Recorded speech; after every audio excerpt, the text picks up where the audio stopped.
Big pivot happened in my life. It was coming from a health diagnosis of blood cancer called multiple myeloma. It is an incurable blood cancer, but it is treatable and manageable. But I was able to, through that, refocus my life, respark my life into a different direction that brought me more fulfillment, more joy, more satisfaction, more value.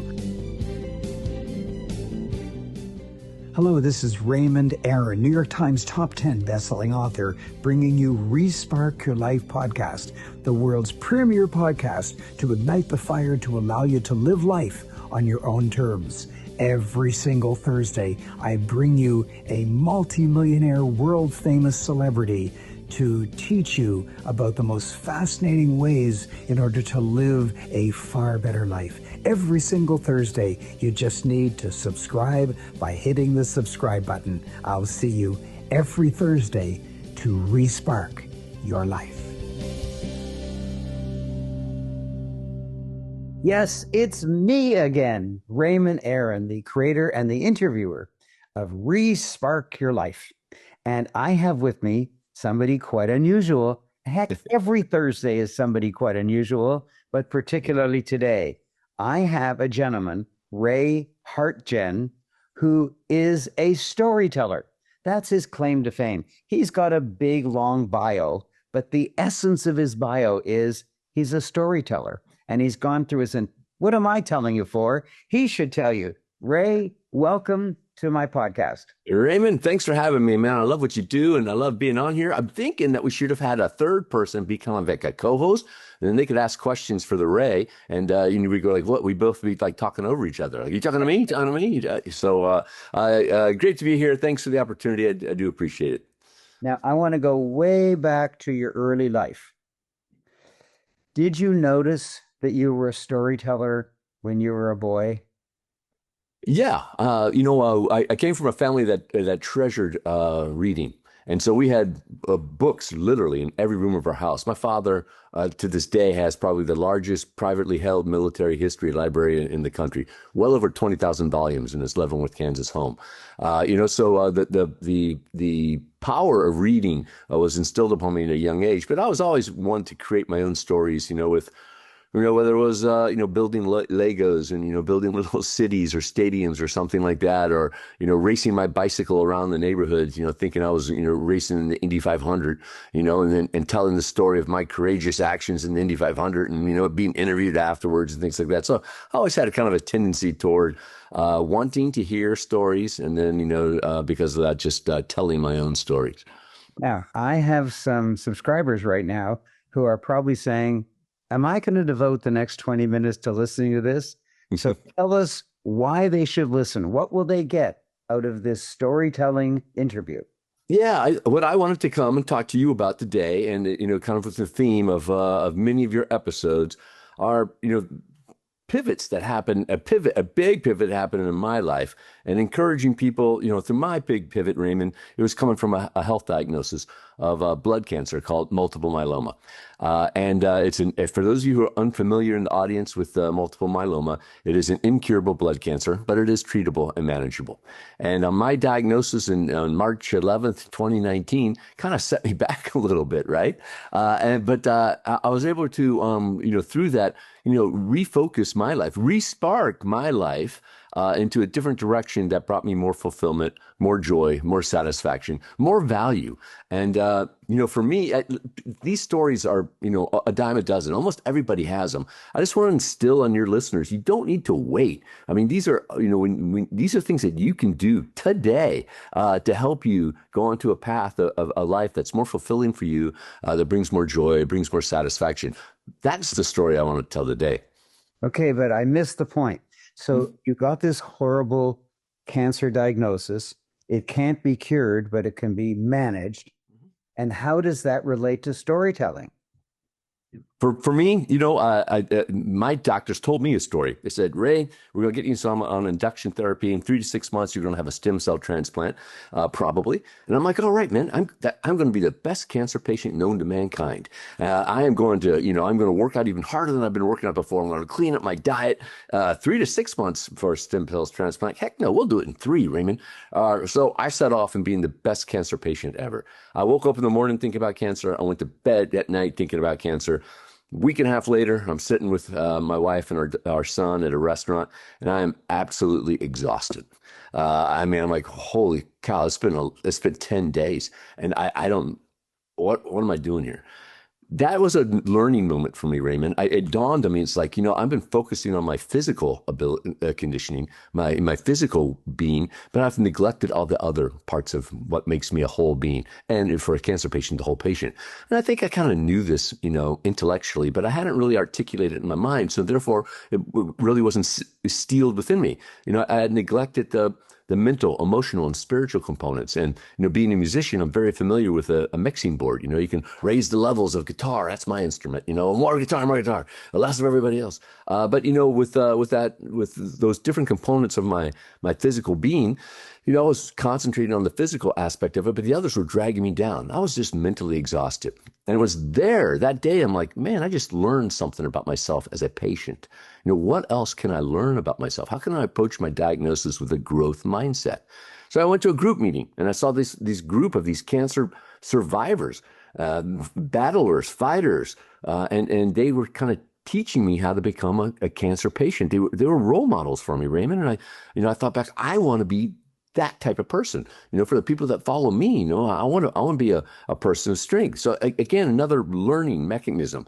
So then I just dusted off all the books I had on my desk and things like that. And what got me was a timeline exercise. And I think probably you, Raymond, and a lot of the audience are familiar with it. If you're not, it's very easy to follow along. It's very simple. You just, on a pencil and piece of paper or in your mind, because it's very simple, just to draw a horizontal line, left to right. And then at the far left-hand side, make a little vertical tick mark. Same on the right-hand side. So you have a line segment. Underneath the left-hand side, write the letter B. That represents your birth. And then, of course, you're all well ahead of me. That far right-hand side, write down that letter D, represents your death. And so the introspective part comes in. You look at your timeline, and you just, everyone knows intellectually that tomorrow's not promised. But where do you believe you are on your timeline? Where do you think you are on your timeline? And I used to facilitate this exercise, Raymond, but I kind of forgot about it. I used to facilitate it as part of a time management course that I facilitated in my professional career. And I always used to, not really think about it, but just like put my tick mark in the middle. I was going to live forever. But I was certainly going to live to 100. And at the time I'm revisiting this, I was 55. So knowing about my diagnosis and being truthful to myself, I knew that my tick mark probably lies further to the right than it had before. So I put it over to the right. And then I started thinking, what does this mean to me? What does this mean to me personally? And almost instantly came to it. Ray, like so many others on the planet, you have a tendency to take time for granted. Absolutely. I take all tomorrows for granted, next weeks, next months, and sometimes, depending on the conversation, maybe years or decades. One day I will, ... So I looked at that. I take time for granted. Now, digging a little deeper, if I take time for granted, how does that manifest itself in my life? I said, you know what? How it manifests itself in my life is that I tend to therefore take people and relationships for granted as well. After all, if the time's going to be there, I can always connect with him. Raymond's my dear friend. I haven't spoken to him in a while, but I'll speak to him tomorrow. He'll be there tomorrow. I'll be there tomorrow. It's fine. Just have a tendency to do that. Right away, recognize that, what are the things that are most important to you? What do I want to do? What's my purpose? How do I live with intent? How do I, pivot my life to do the things, to what of the things that mean of most value to me, and who do I do it with? Who do I want to bring along for the ride? And that was a pivoting moment for me, changed my career from what I had been doing, which is storytelling, to now storytelling in a different perspective. That happened 7 years ago. I have 6 published books, a 7th on the way, and I've refocused my life, resparked my life on what I wanted to do, what I wanted to leave behind, and who I wanted to do it with. Wow, that's a great story. But I've got a story that contradicts that story. Mm-hmm. My father had glaucoma, so I've got to see an eye doctor every 2 years. Yeah. And after an appointment, I go to the receptionist and I say, book me an appointment for 2 years. And she says, are you busy July 13th at 10 a.m. 2 years from now? I said, you know what? I'm wide open that day. You're the first one on the calendar so far. Right. And sure enough, 2 years does come and go, and I'm still alive, and my optometrist is still alive, and the receptionist is still there, and the office is still there. And so we live a life as if we are going to live forever. Hmm. We do, and there is that, you have to plan. And I recently visited with a psychologist about sleep issues, and wondering if I was suffering from anxiety or not, and there is that there needs to be a degree of anxiety in this because it allows us to do things like organize and plan and things like that. So yeah, I'm not the day is a gift. I've talked myself into believing that. What is today? But what can I do for it? What promise does it offer? I also know that not everybody received the gift of today. There were people here yesterday that are no longer with us today. Right. So when I think about my day and how I want to live with intent and how I want to live in purpose, I want to use today up. And I want to honor them, the people who didn't receive the gift. I want to honor the day, and I want to honor myself by making the most of it. And yeah, we do have to plan. You and I have been planning on the books here, for for a little while to record this episode. You do that, but for me, it's we have choices to make during the day. What do I want to do? And sometimes I just need to sit in front of the TV and just relax because I'm tired. I had chemotherapy treatment yesterday, Raymond. I'm going to be tired today. I know that. But what are the things that I want to do that pursue me toward my goals? But really, again, focusing what do I want to do? Our life is filled with tons of minutia that can just kind of get in the way. And one Monday turns into Tuesday, turns into Wednesday. Next thing you know, it's another Monday from now. And you're kind of just like living every day that ends in a Y, like you lived the day before. But you're not really getting anywhere that you want to be. And, that causes a sense of frustration with us. And particularly if you're looking at your values and you're doing things that are contra to your values, that causes an internal conflict. And one example I like to give people who are working in corporate America, in corporate America, there's no such thing really as a 40-hour work week. We all know that, the veterans who've been there. It's more like a 50-hour work week. It's you spend a lot of time there, but you might have a value of family. I want to be a present parent. I want to be there for my kids. But there's this conflict, right? I got to put food on the table. I got to work, right? It's when when you work contra to your values, that causes this internal stress, this conflict within yourself. It's like, how can I carve out more time for my family? So what I try to do every day, my values they've been pretty consistent for a long time. Family, fun, friends, fitness, education, and challenge. What are the things that I want, that I can do that are consistent with my values? Gets me to where I'm trying to reach, and with the people I want to be there with that matter most to me. On the topic of storytelling, when I speak to somebody, and I'm a professional speaker, so I notice other people's words really well, I notice that some people tell stories of life, of how horrible it is. There's genocide in parts of the world. There are wars. There's terrorism. There's so much negativity, and they live into that story. So when I say, how are you? They say, it could be better. Yeah. And other people tell a story of joy and harmony and love. The world is full of love and nature and happiness. And these are two people living on supposedly the same planet, Yeah. but they're telling such different stories that it probably affects their relationships, their health, their longevity. And it's the same world. Have you noticed that? Yeah, and I was taught a while ago, but as an adult, that one's perception is the reality, but it took me a while, even longer as an adult, to recognize that it's not that one's right and one's wrong. They're both right for themselves, right? And not to discount others' feelings. We do live in a tumultuous time. at the same time, we do live in a wonderful time. I'm gonna look out in my backyard and I see a hummingbird, and I can just seeing the hummingbird was like, oh man, that's awesome. That's beautiful. That's incredible. At the same time, you peer a little further over the horizon, maybe you see something that you don't like. One thing that I do like to talk to people about, though, is the strength that I get, and perhaps they might get in taking some sort of positive action. It's like taking, what can you do about it? It was election day yesterday, right? And a lot of people are complaining about politics and the like. It's like, oh, what can you do? Would it make you feel better to vote or something? Or, do you want to be a fundraiser for somebody? Do you want to stand on a street corner with a sign? What are some of the actions that you can take that might make you feel a little bit better about your situation? Some people don't have that, they feel so they have a lack of control. And a lot of us, want to be control freaks. So, especially when I talk to cancer patients, and this is a thing, I alluded to this earlier, Raymond. Going to that cancer support group meeting really kind of changed me around. I'd never been to a group meeting before for anything, and these people just so impressed me. And, I've, committed a big part of my life to be a resource. I've written a book. It's called Me, Myself, and My Multiple Myeloma.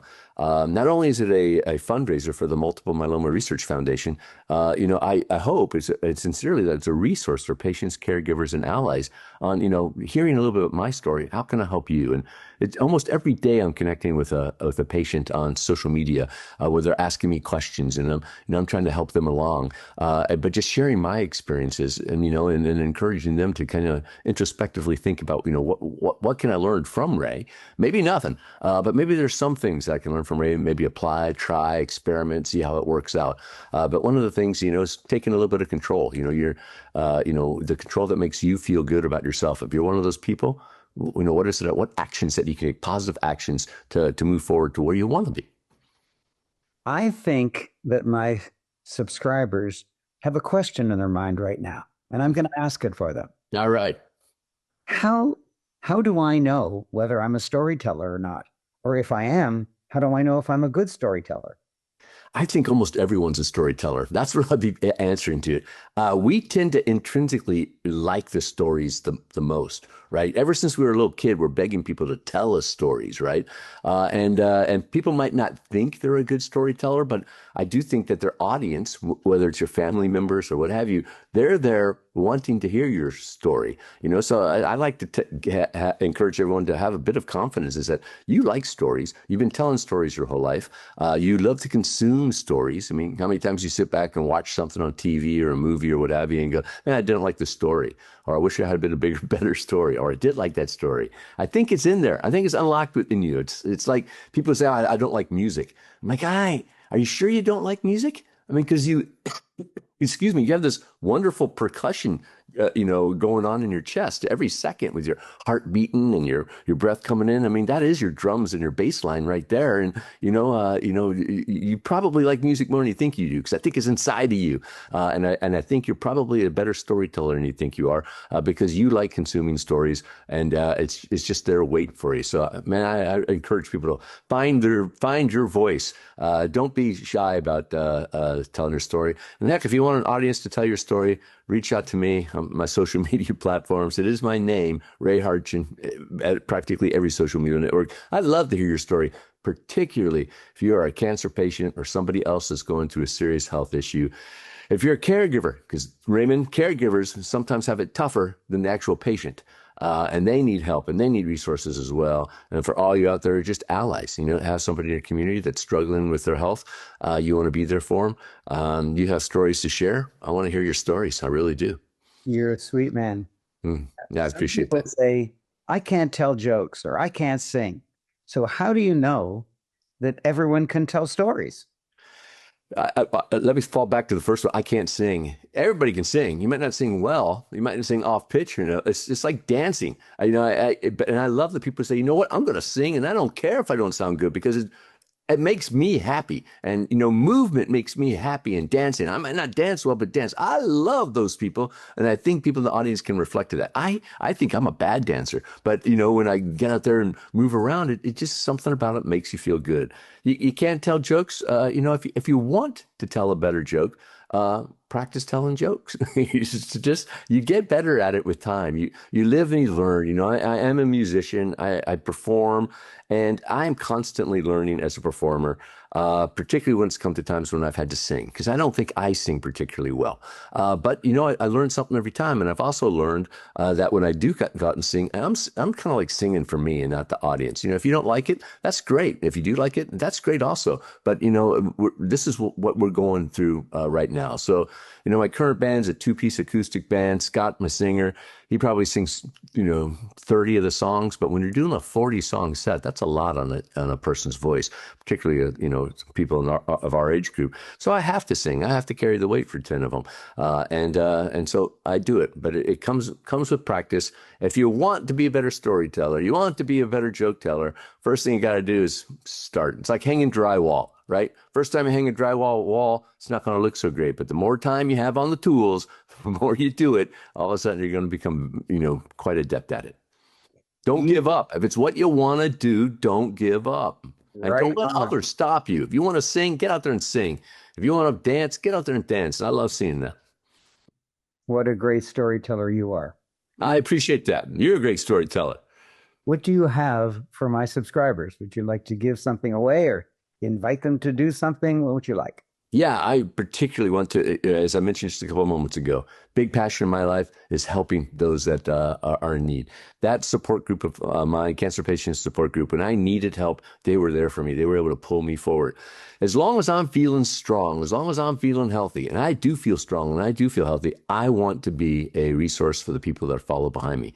We all get something, Raymond, every single one of us. And if you need any assistance or you know somebody who needs any assistance facing a serious health challenge, particularly if you have a blood cancer like multiple myeloma, please feel free to reach out to me. I want to hear your story and I want to help whatever way I can, just to pull you, to give you things to think about, to give you resources, provide maybe connections with you to, be able to, help you get to where you want to be. And because there's no wrong answer, everybody has their own thing. And if where you want to be is different than where I want to be, that's fine, right?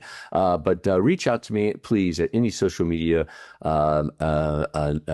platform. It's my name, Ray Hartjen. My website is rayhartjen.com, and my email address is on Gmail, is rayhartjen@gmail.com.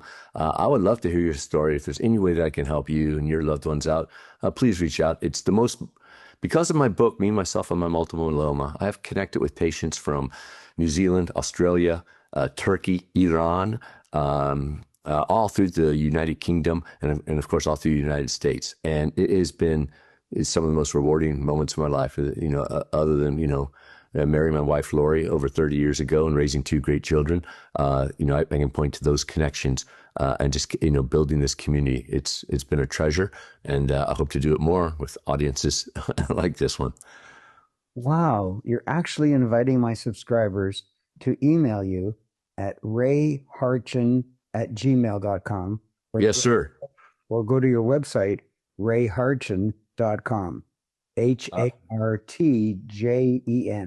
Yes. Wow. And Wow. yeah, and my phone number is in the book, Me, Myself, and My Multiple Myeloma. You want to text me up or what have you? Text me. I'd be happy to chat with you. So another thing, buy one of his books. Go to Yeah. Amazon, check Yeah, out. all my books are available wherever books are sold. Also available at my website. What I particularly like about the Me, Myself, and My Multiple Myeloma book is writer proceeds go to the MMRF, the Multiple Myeloma Research Foundation. Again, I wanted to be a book, by the community, for the community. It's going to benefit the community, and I'm super proud of it. And telling those stories. It doesn't get more personal talking about your health, right? And so when I approached it, I knew what I was getting into, but, revisiting some of that stuff was kind of tough, and then just, having it out there. But, it is what it is, and I hope it's a resource. What a wonderful, giving gentleman you are to allow any one of my subscribers to contact you and they can tell you their story. Yeah. They can ask you any question they wish. Wow. Absolutely. And it would be my pleasure. I hope people take me up on it. Who's going to be the first out there? Well, I'm the first. I already contacted you and we already had our conversation. And now it's my subscriber's job. Thank you. Thank you. You're a wonderful, giving man. I love you. I thank you so much. I appreciate being on the show. Appreciate the opportunity. I want you to have a great day and another great appointment 2 years from now at your eye doctor. Wow, I sure hope you enjoyed that fascinating episode.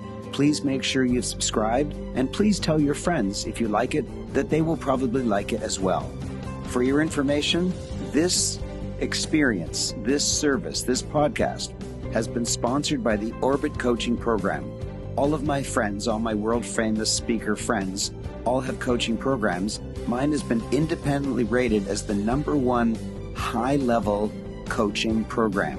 You cannot purchase it. You have to audition for it by me personally. If you're interested, please email me at respark@aaron.com. Respark@AARON. Say that you're interested in being considered for the Orbit Coaching Program and include your cell phone number so that I personally will call you back.